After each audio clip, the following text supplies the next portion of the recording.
Hey, what's up? It's Dot Knockers. I wanted to respond to Hat Trick Hockey's video about the UFC fighter payouts. Um, I agree that some of the fighter payouts are a little whacked out, like Sean Shirks. That one's just way off. That one I can't even explain. But people like Keith Jardine, I understand why he doesn't get paid crazy money. Why is that low? I can't say.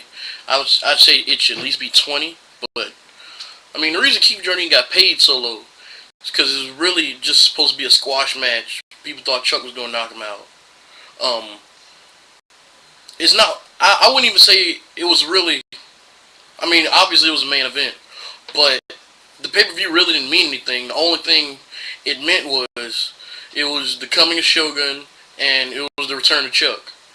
Uh, Chuck coming off a loss. I mean, the only reason Keith Jardine was in the main event was just so he could job to Chuck. The result turned out different.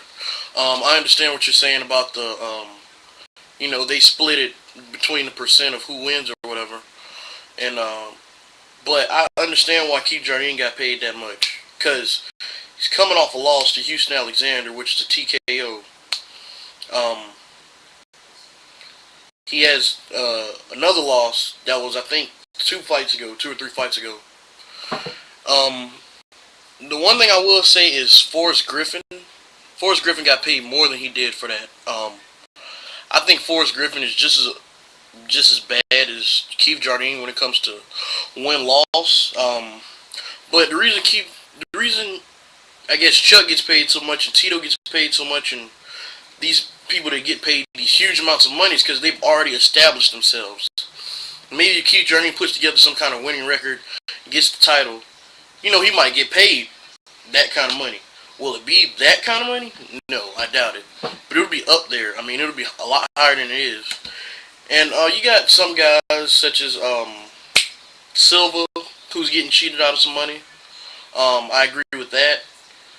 But just that, Keith Jardine really got cheated. I wouldn't say he really got cheated because, he hasn't proven himself yet. And I think what Dana White meant in saying that, we're the best, we have the best fighters, the best talent and all that, I don't really think, he has to prove it by paying them the most money. Because, WWE doesn't pay very well to everybody. And, it's dominant. But I think, what Dana White meant was, we have the best competition. We're going to put on the best show for the fans. And like you were saying, have guys like Keith Jardine have an incentive to go for. The incentive is that title. The incentive is putting together a win streak so you can make more money. I mean, because what's the point of Keith Jardine going to some other promotion where, he might not be recognized as well. He probably won't be recognized as well. He might put together a win streak, but it's not the UFC. It's not, held as high or regarded as high as the UFC is. That's what Dana White's banking on. He's banking on the fact that these lower fighters aren't going to go to some other promotion where they're not going to be thought of as highly. And, since prior to the merger with the UFC, that was really their main threat. So, I mean, Dana White really doesn't have much to worry about until, he really starts screwing up, starts losing guys, which is starting a little bit. Guys like Jens, which, me and my friend were talking about. I don't think he left for money, but he said he did. Got a whole bunch of other guys I can't really name off the top of my head right now. But I think that's why, Dana White pays like he does now. Because these guys haven't proven themselves. It works the same just in any business.